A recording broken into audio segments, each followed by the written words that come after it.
नमस्कार विद्यार्थियों। भूगोल की कक्षा में बीए पार्ट सेकेंड ईयर के लिए आज हम पढ़ेंगे विश्व की जनजातियों के अंतर्गत किर्गिज जनजाति के बारे में। विद्यार्थियों, हमने विश्व की 3-4 जनजातियों के बारे में पहले अध्ययन कर लिया है, जिसमें एस्किमो, बुशमैन, पिग्मी आदि प्रमुख जनजातियां रही हैं। इसके अलावा हमने कीनिया और तंजानिया की जनजाति मसाई के बारे में अध्ययन किया। उसी कड़ी में विश्व की प्रमुख जनजातियों के अंतर्गत जो हम अंतिम जनजाति है उसके बारे में आज बात कर रहे हैं, किर्गिज के बारे में। चलवासी पशुचारण पर आधारित जीवन यापन करने वाली जनजातियों में किर्गिज विशेष उल्लेखनीय हैं। सदियों से अपने ढारों को सब कुछ मानने वाले किर्गिज पानी और घास की तलाश में भटकते रहते हैं। ये मंगोल प्रजाति से संबंधित हैं।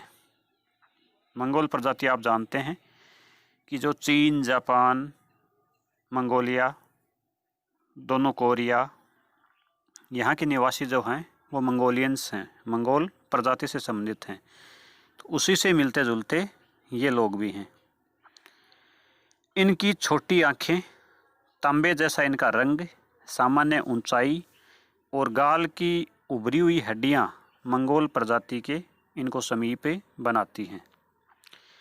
सबसे पहले हम बात करते हैं इनके निवास क्षेत्र की। किर्गिज मध्य एशिया के किर्गिजिया पठार के निवासी हैं, जो दक्षिण पश्चिमी साइबेरिया में स्थित है। जो चित्र मैंने आपको दिखाया भी है, इसको आप ध्यान से देखिए। इनके नाम पर ही इस प्रदेश का नाम किर्गिस्तान रखा गया है, जो अब एक स्वतंत्र देश है। किर्गिजिया का पठार थ्यानसान, अल्टाई और फरगान पर्वतों से घिरा हुआ है और केवल उत्तर की ओर इसका सीधा संबंध मैदान से है। समुद्र से अत्यधिक दूर यह महाद्वीपीय जलवायु का प्रतीक है, जहां वार्षिक और दैनिक तापांतर दोनों ही अधिक हैं। तापांतर आपने छोटी कक्षाओं में पढ़ा भी होगा, बीए फर्स्ट ईयर में भी हमने पढ़ा है। तापांतर 2 प्रकार के होते हैं, दैनिक और वार्षिक। दैनिक तापांतर से अर्थ है दिन के अधिकतम तापमान और दिन के न्यूनतम तापमान के बीच का अंतर। ठीक उसी तरह वार्षिक तापांतर से अर्थ है वर्ष के सबसे गर्म महीने का ताप और वर्ष के सबसे ठंडे महीने के ताप का अंतर। तो यहाँ पर वार्षिक और दैनिक तापांतर दोनों ही अधिक है, क्योंकि यहाँ पर महाद्वीपीय जलवायु पाई जाती है। महाद्वीपीय जलवायु भी आप अच्छे से पढ़ चुके हैं फर्स्ट ईयर में। समुद्र से दूर स्थित महाद्वीपों के आंतरिक वो भूभाग जहाँ पर वार्षिक तापांतर ज़्यादा पाए जाते हैं, उसको हम महाद्वीपीय जलवायु कहते हैं। चलो हम किर्गिस्तान की बात करते हैं। यहाँ वर्षा अति अल्प होती है, जो किसी प्रकार छोटी छोटी घासों को नमी प्रदान कर पाती है। वर्षा केवल ग्रीष्म काल में होती है और जाड़ा शुष्क और अत्यधिक ठंडा होता है। हिम मंडित चोटियों से अनेक नदियाँ निकलती हैं, जो किर्गिज लोगों के लिए जीवन सहचरी हैं, क्योंकि जब इन नदियों से पानी आता है और उससे जो घास उगती है, उस घास के सहारे अपना जीवन यापन अपने पशुओं को चरा करके करते हैं। ग्रीष्म काल में भीषण गर्मी के कारण घासें सूख जाती हैं और इन्हें घास की तलाश में ऊंचे पठारों की ओर जाना पड़ता है। पठारी भूमि, स्टेपी घास और विषम जलवायु के कारण यहाँ पशुचारण के अतिरिक्त अन्य काम बहुत कठिन हैं। रूसी सरकार के प्रयासों के बावजूद इनके जीवन में स्थायित्व नहीं आ पाया है। नए विकास कार्यों के अंतर्गत किर्गिज लोगों के लिए उत्तम किस्म के पशु के साथ साथ सिंचित चारागाह है और अधिक पशु उत्पाद से अर्जित धन से स्थायित्व प्रदान करने का सतत प्रयास यहाँ की सरकारों ने किया है। अब हम बात करते हैं इनकी जीवन पद्धति और आर्थिक तंत्र की। जैसा कि ऊपर मैं पहले बता चुका हूँ, किर्गिज की अधिकांश आवश्यकताएं पशुओं से पूरी होती हैं। पशुचारण इनके जीवन का आधार है, जिसमें गाय, बैल, भेड़, बकरी, घोड़े और ऊंट प्रमुख होते हैं। इन पशुओं के झुंड के साथ ये स्टेपी घास के मैदान और पठार के ऊंचे भाग में भटकते रहते हैं। जाड़े में ये निचले भागों में पशु चराते हैं और ग्रीष्म काल में ऊंचे भाग की ओर चले जाते हैं। जाड़े की भयंकरता के कारण इन्हें सुरक्षित ढालों पर रहना पड़ता है, जिसके कारण चारे की कठिनाई पैदा हो जाती है। ऐसी हालत में ये अपने क्षेत्र निर्धारित कर लेते हैं ताकि आपसी कलह न हो। जैसे जैसे गर्मी बढ़ती जाती है ये ऊंचाई की ओर सरकते जाते हैं। पशुओं की आवश्यकता और आकृति के अनुसार ये उनका झुंड बना लेते हैं ताकि सभी को आवश्यकता के अनुसार चारा मिल सके। जाड़ा आते ही ये घाटियों एवं मैदानों में उतर जाते हैं और कुछ समय के लिए अपने तंबू लगा देते हैं। ऐसे क्षेत्रों में इनके चारागाह सीमांकित होते हैं जिसे ये बेचते और खरीदते हैं। रूसी सरकार के सहयोग से इनके चारागाहों को सिंचाई सुविधा प्रदान की गई है, जिसके कारण ये सुविधा पूर्व पशुचारण करने में समर्थ होते जा रहे हैं। पशुओं से प्राप्त वस्तुएं जैसे दूध, मक्खन, नीर, घी, चमड़ा और सींग एकत्र कर ये इनका विक्रय कर देते हैं।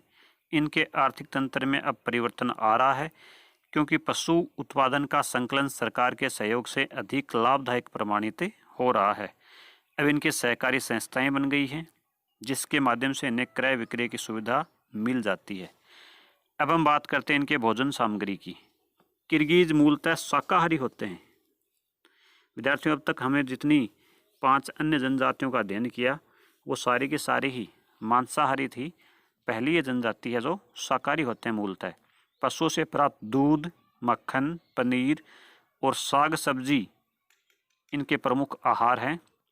कुछ किर्गिज जो होते हैं वो भेड़ और बकरी का मांस और कुछ किर्गिज अनाज भी खाते हैं। मूलतः ये शाकाहारी होते हैं। पशु उत्पादों के बदले ये अनाज प्राप्त करते हैं। ये गाय, भेड़ और बकरी के अतिरिक्त घोड़ी और ऊँटनी का भी दूध प्राप्त करते हैं। शरद काल में अब ये कुछ अन्न उत्पादन एवं साग सब्जी की कृषि भी करने लगे हैं क्योंकि सिंचाई की सुविधा से यह संभव हो सका है। फिर भी कृषि में इनका मन रम नहीं पाया है। गेहूँ, ज्वार, जौ, राई, धान, कपास और फल की कृषि में इनका अनुराग बढ़ाया जा रहा है। अपनी घुमक्कड़ी मनोवृत्ति के कारण ये इसे अतिरिक्त काम के रूप में करते हैं।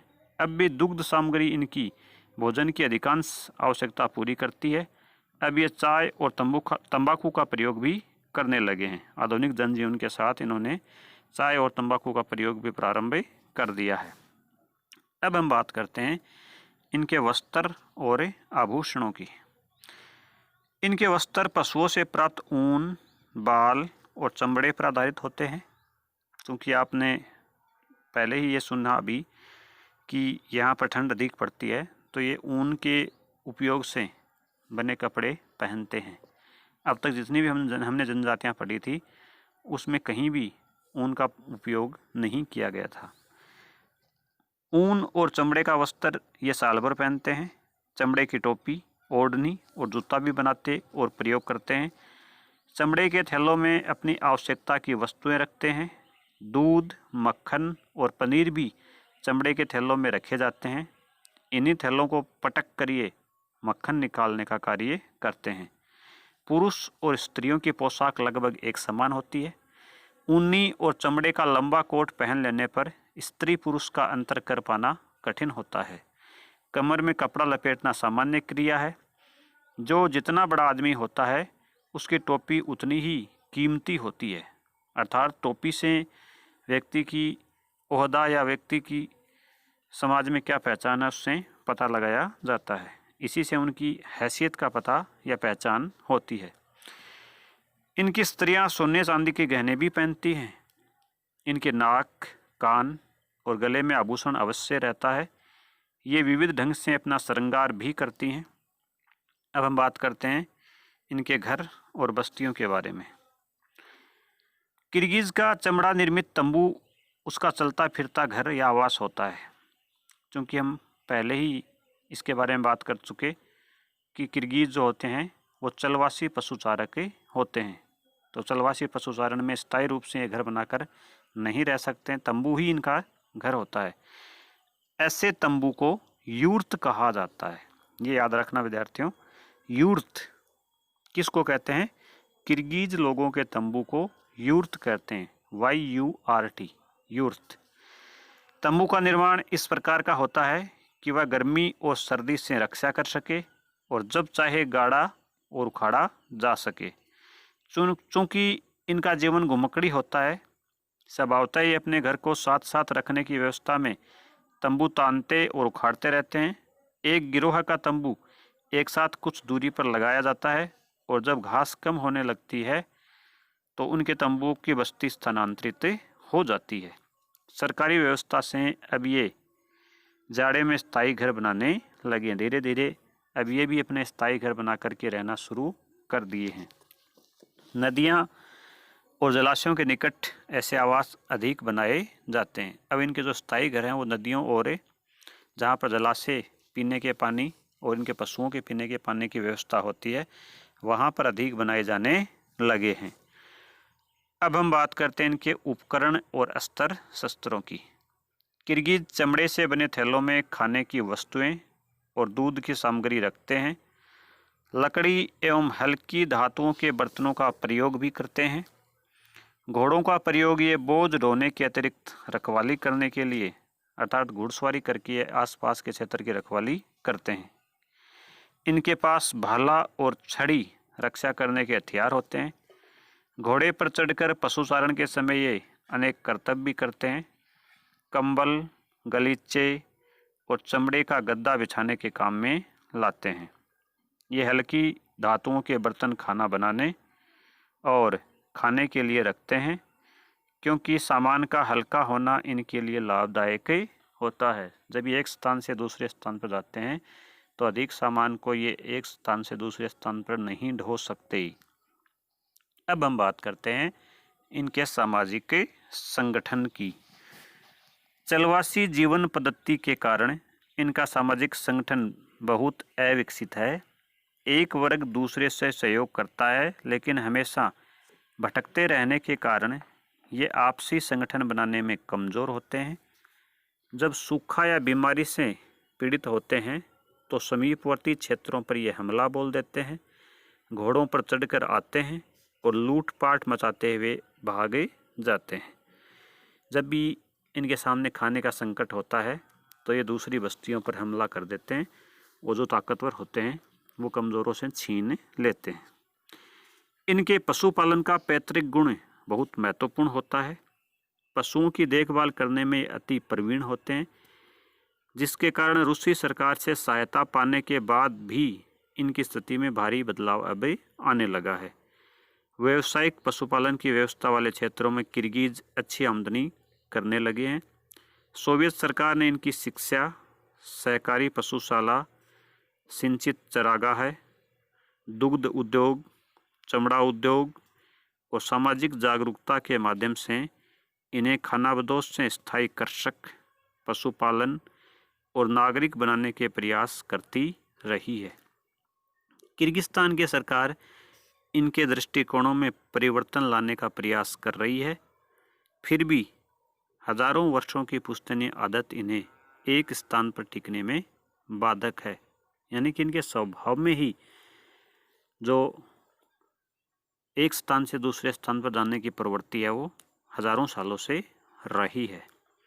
इनका मनमौजी मन स्वच्छंद विचरण करने के लिए मचल उठता है। तो इस तरह से विद्यार्थियों हमने आज देखा किर्गिस्तान जनजाति जो एक चलवासी पशुपालक जनजाति है, जो सर्दियां होने के साथ ही घाटियों में लौट आती है और जब ये सर्दियां निकल जाती हैं, गर्मियां आ जाती हैं, घाटियों की घास सूख जाती है तो ये ऊपरी पठारों पर गर्मियों में लौट जाते हैं।